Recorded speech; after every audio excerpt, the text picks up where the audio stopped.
Binabantayan ni Poland si Wadus de Quakerson. Baka makatakas. Parang gusto niyang kainin.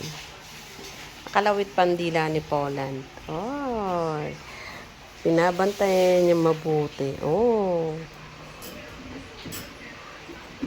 parang gusto niyang makain si Wadus de Quakerson.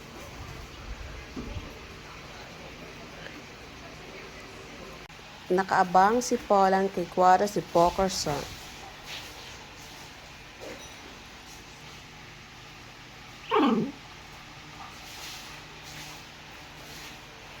Excited. Gusto mabuksan ni Poland. Poland, best friend mo yan. Not your enemy. So you behave.